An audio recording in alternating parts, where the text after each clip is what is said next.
امام احمد بن حنبل رحمۃ اللہ علیہ کا قول ہے ابن اسحاق کے درجے کے آدمی ہے کہ مغازی وغیرہ کی حدیثیں ان سے روایت کی جا سکتی ہے، لیکن جب حلال و حرام کے مسائل آئیں تو ہم کو ایسے لوگ درکار ہیں یہ کہہ کر انہوں نے 4 انگلیاں بند کر کے دبا لی۔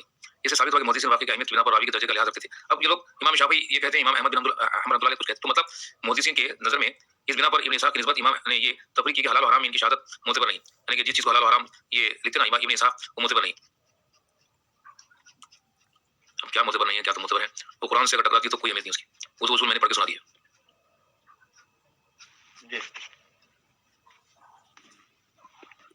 ایک دفعہ ایک شاعر نے مامون رشید کے دربار میں قصیدہ پڑھا کہ امیر المومنین اگر تو حضرت صلی اللہ علیہ وسلم کے انتقال کے وقت موجود ہوتا تو خلافت کا جھگڑا سرے سے نہ پیدا ہوتا۔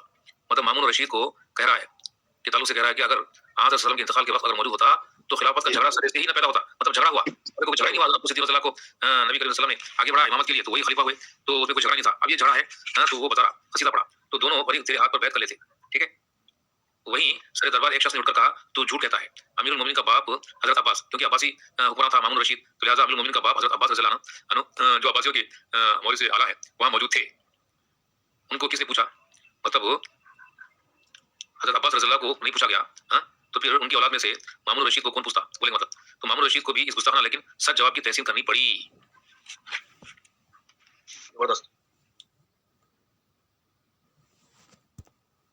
یورپین تصنیفات، حضرت صلی اللہ علیہ وسلم کی سیرت مبارکہ پر جو یورپین رائٹنگس ہے نا، یورپین تصنیفات ہیں، ان پر پوری بحث تو کسی اور حصے میں آئے گی جس میں نہایت تفصیل سے بتایا جائے گا کہ یورپ میں اسلام کے متعلق سب سے پہلے یورپین مصنف ہلزی بریٹ سے لے کر جو 1139 عیسوی میں موجود تھا آج تک کیا سرمایہ مہیا ہوا،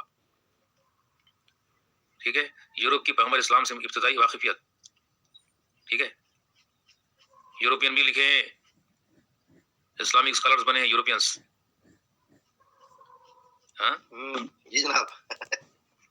18ویں صدی یہ وہ زمانہ ہے جب یورپ کی قوت سیاسی اسلامی ممالک میں پھیلنی شروع ہو گئی، جس نے اورینٹلسٹ کی ایک کثیر تعداد جماعت پیدا کر دی جنہوں نے حکومت کے اشارے سے مدارس کھولے، مشرقی کتب خانوں کی بنیادیں ڈالی، مشرقی تصنیفات کی پبلشنگ کے سامان پیدا کیے اور اورینٹل تصنیفات کا ترجمہ شروع کیا۔ سب سے پہلے ہالینڈ نے اپنے مقبوضہ جزائر مشرقی میں 1778 میں ایک ایشیاٹک سوسائٹی قائم کی۔ اس کی تقلید میں انگریزوں نے بمقام کلکتہ 1784 میں جنرل ایشیاٹک سوسائٹی اور 1788 میں بنگال ایشیاٹک سوسائٹی کی بنیاد ڈالی۔ اس کے بعد 1795 میں فرانس نے مشرقی زندہ زبانوں عربی، فارسی، ترکی کا دارالعلوم قائم کیا اور آخرکار ان مدارس سوسائٹیوں کی تخلیق سے تمام ممالک یورپ میں اس قسم کی درسگاہیں انجمنیں جاری ہو گئی۔ عام یونیورسٹی میں عربی زبان کے پروفیسروں اور کتب خانوں کا وجود لازمی سمجھا جانے لگا۔ مسلمانوں کے ہاں عربی زبان میں سیرت و مغازی کی جو کتابیں محفوظ تھیں وہ ایک ایک کر کے 18ویں صدی کے اواخر سے لے کر 19ویں صدی کے اختتام تک یورپ میں چھپ گئے اور ان میں اکثر کا یورپین زبان میں ترجمہ ہو گیا۔ سب سے پہلے لاطینی جلدوں میں 5 جلدوں میں شائع کیا۔ 1809 میں کیپٹن اے میتھیوس نے کلکتہ سے مشکات المصابیح کا انگریزی ترجمہ کیا، ٹھیک ہے۔ پھر وان کریمر نے کلکتہ میں محمد بن عمر الواقدی کی کتاب المغازی کی پبلش کروائی۔ وان کریمر 1860 میں ابن ہشام کی مشہور تصنیف سیرت الرسول کی کوٹنگن سے اشاعت کی۔ اس کے علاوہ اسی مستشرق نے کیا بولتے وہ سکتہ نے کیا ابن ہشام کا جرمنی میں ترجمہ کیا، ٹھیک ہے۔ اور 1882 میں واقدی کا جرمن ترجمہ بعنوان محمد مدینہ برلن سے شائع کیا۔ 1883 میں لیڈن سے ہاؤٹسما کے اہتمام سے یعقوبی کی تاریخ 2 جلدیں میں چھپی۔ کون سی کتابیں آ رہے دیکھو۔ آخر میں مشہور جرمن اورینٹلسٹ پروفیسر سخاؤ کی خاص کوشش اور دیگر 7 مستشرقین کی اعانت سے ابن سعد کی عظیم الشان اور نادر الوجود کتاب طبقات، جس سے زیادہ سیرت نبی کوئی تصنیف نہیں، تقریباً 1900 سے گزشتہ سال تک ایک کر کے ہالینڈ سے شائع ہوتی رہی۔ ان اصل تاریخ تصانیف اور ان کے تراجم کی اشاعت ممالک اسلامیہ اور یورپ کے تعلقات، مذہبی منافرت کی کمی اور آزادانہ تحقیقات کی خواہش، ان تمام چیزوں نے یورپ میں مصنفین تاریخ اسلام اور محمد صلی اللہ علیہ وسلم کے پیغمبر عرب صلی اللہ علیہ وسلم کا ایک کثیر تعداد گروہ پیدا کر دیا، ٹھیک ہے۔ ابھی کون کون ہے دیکھیے، ڈاکٹر جی بی آر انگلستان، سیرت محمد، یہ نوز باللہ، یہاں نوز باللہ لکھ دیا نا، محمد صلی اللہ علیہ وسلم کے سیرت لکھا، ان کی سیرت کے بایوگرافی محمد صلی اللہ علیہ وسلم کو لکھ کر ایک ایسا غلط نام بھی لکھ دیا تو جس کو نوز باللہ کے ساتھ لکھا۔ ڈاکٹر وائٹ نے آکسفورڈ میں وائس ٹائم، آکسفورڈ میں ٹیچر تھا تو انگلستان کا، تو اسلام اور پیغمبر اسلام کی کتاب لکھی. ٹھیک ہے.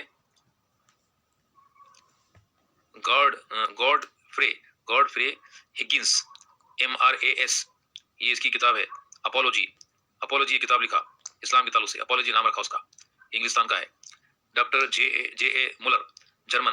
اسلامزم اس نے نام رکھا کتاب کا. گیریسن ڈی ٹوسی, یہ فرانس کا. اسلام اور قرآن, انہوں نے جو نا اسلام اور قرآن کو تھوڑا مشکوک ظاہر کیا. ٹھیک ہے. ایڈورڈ لین, انگلستان کا. انتخابات القرآن. Doctor Weil, German. ترجمہ ابن ہشام کو کتاب محمد صلی اللہ علیہ وسلم.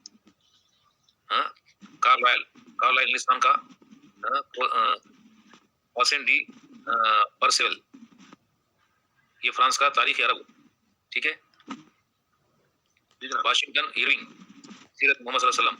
Doctor Springer, German. سیرت محمد صلی اللہ علیہ وسلم. وان کریمر, جرمن.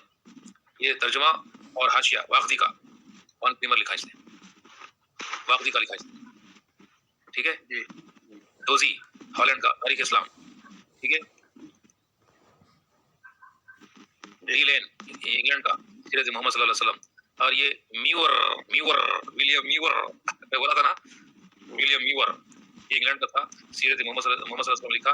اس میں کیا لکھا کہ جو نا آپ کو ایک شیطانی اثر سے یہ قرآن لکھا. خود محمد صلی اللہ علیہ وسلم کے اوپر کچھ شیطانی طاقت نے قرآن لکھوایا, نعوذ باللہ. یہ ولیم میور لکھا ہے اپنی کتاب میں, سیرت محمد صلی اللہ علیہ وسلم میں. یہ ان کا حال ہے. ان کو کیا ضرورت تھی بھائی؟ اپنا پہچان بھی دے دی ہے. ایک ایسا بات 37 یا پھر 37 جو نا رائٹرز کا تذکرہ ہے. ابھی نہیں پتہ نہیں 37. اب ان کا یہ ایک مسلموں کے لیے پورا مٹیریل فراہم کرے لوگ. ایک مسلموں کے لیے پورا مٹیریل فراہم کرے بھائی.